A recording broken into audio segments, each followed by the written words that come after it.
The Field of Fire was a major battle during Aegon's War of Conquest. That was when he tried to take over Westeros with his dragons, and supported by his two sisters, he managed to take 6 of the 7 kingdoms, and it was a pretty good success. But the War of Conquest is something that's known in the historical books of Westeros by people who were in it, families who were involved, and also people who've heard of it. It had a real importance, and it really showed the power of the Targaryens at that time, and how much they were willing to do to take over Westeros. It took part in the northern part of the Reach, and people in that northern part know a lot more about it than people in other places, obviously, because it took part there. Now, before this all happened, Aegon had landed, and he had started kind of separating a lot of the 7 kingdoms, a lot of the places, so people would support him, or they'd just die, basically. And that was before the War of Conquest, so just imagine that's all happened. He took over, or he began to take over, and he's trying to separate and take over what kind of land he can. Now, what happened is the King Loren of the Rock, he was a Lannister, joined forces with the Gardener, who was King Myr, and the Gardeners were like what the Tyrells are during the novel, when the novels are set, but the Tyrells were kind of servants to the Gardeners, sort of in a way, and I use this term a lot, but it's sort of in the way that the Starks are like sworn to the Baratheons. Although the Gardeners weren't really kings or royalty at any rate, Tyrells were sworn to them and were like a secondary vassal to their house. And the house did get kind of extinguished over time, and the Tyrells rose and rose and rose until they became an actual major house themselves. But at the time this is set, the Gardeners are a formidable force, and the Lancers are also a formidable force as well. Tywin isn't born yet, Tytos isn't born yet, it's Loren of the Rock who's in this part, who's alive during the War of Conquest, and Aegon's taken over all of Westeros. So what happened is Mern and Loren tried to throw back the invaders. They didn't want to surrender during this battle, and they were going to fight with whatever power they had. I mean, admittedly, against dragons, you're not going to win, but you're going to fight until you can make some kind of difference. And 7 kingdoms against 1 army, you would assume that you'd win, so that's why a lot of people put their forces into that battle. They assumed that the 1 army wouldn't be as kind of big and as brutal as it was, and I don't think a lot of them expected there to be dragons, and more than 1 dragon. Now, between Mern and Loren, they had 55,000 men, which is a formidable force, and 5,000 of those men were mounted, so that makes a big impact into the way the battle was going. And to be honest, I would say that if the Targaryens didn't have dragons, the Lannisters and the Gardeners would have won the battle quite easily, but because they have dragons, they also won. And that's one of the reasons the Targaryens were so formidable. It's basically because they have dragons. The dragons can't be killed easily. It would take a big risk to take them down. It would also take a big loss of men as well. It would be something you wouldn't want to do. Aegon, on the other hand, had a fifth of that number. He had a tiny army, and most of them were taken from places he took over. So he would take over a village, and anyone who he didn't kill, he would let them join his army.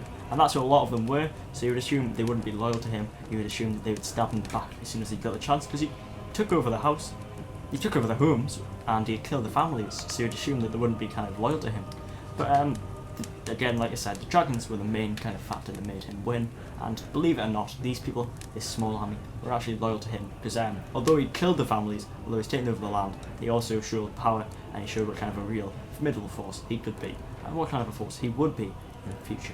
Now, the Gardener and Lannister army and the Targaryen army met on the Reach, and that's one of the most populated areas, it's the most fertile, so to have a battle on there would be a great loss to Westeros, and it did have a kind of long-lasting effect. Even after the battle was done, he lost crops, he lost a lot of people, because there were people who were not even in the army, but were like villagers there and stuff, so that was a big loss to people. And if you're wondering, at that time, the Tyrells didn't own the Reach. I don't know who it was owned by, but it wasn't the Tyrells who owned it, because they were, as I said, a lesser house at the time this was set. I think the Gardeners probably owned it. Now, Jon Moonton of Maidenpool was one of the first people who sided with the Targaryens, one of the first Westerosi people who sided with the Targaryens. And what he did, he went against the Tullys, who were in charge of him, so he was like second in command to the Tullys, or his house was. He went against them and went with the Targaryens. So that was one of the reasons his house was extinguished, and that's one of the reasons he was killed, basically. But anyway, Jon Moonton was given control of the whole Targaryen army, and the Targaryens trusted him a lot and gave him power.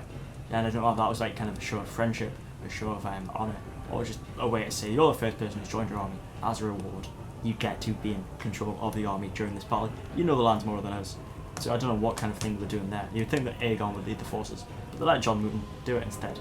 So what happened is the Westerosi people charged the lines. They went first and started to attack.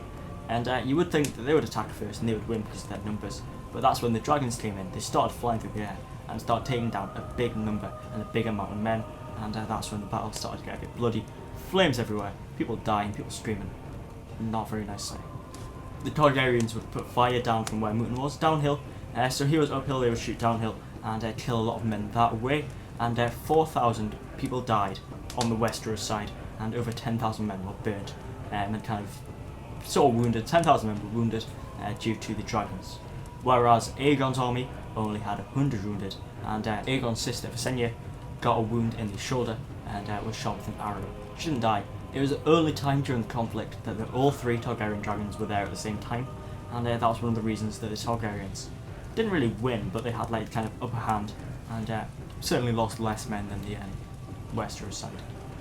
Between Varga, Meraxes and Baelorn, they managed to kill a lot of people, and killed 4,000 men outright. Now King Mern, the gardener guy, he died, and that's one of the reasons that the gardener house was extinguished, and his house kind of died with it. The army was broken, the Westeros army was broken, and Aegon I was victorious. And that's one of the major battles that he won, and it's one of the more kind of notable battles and notable kind of historical events during Aegon's conquering of Westeros. After the battle, Lauren gave up his claim to kingship and swore fealty to Aegon, and Harlan Tyrell, Castellan of Highgarden, swore fealty to Aegon as well, surrendering all forces from the Reach to him.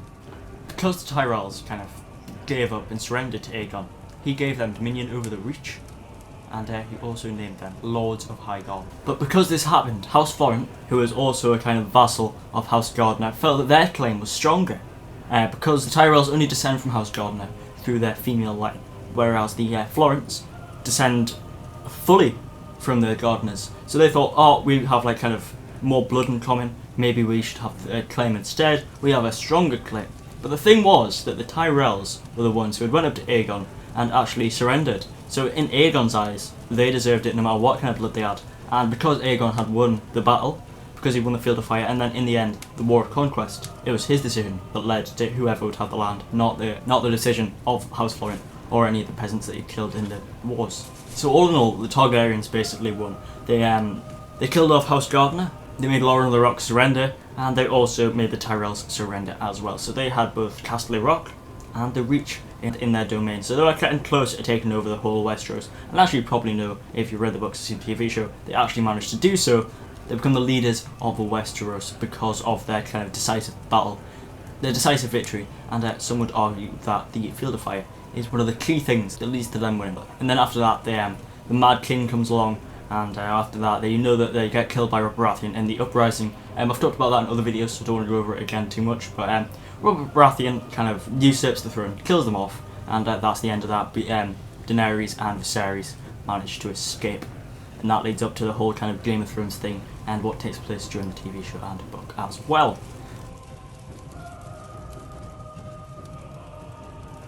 By the old gods and the new, you're a patient bastard, aren't you? Well done, you made it to the end of the video. Hopefully you enjoyed this light law Field of Fire. This was requested by a user called Thiago.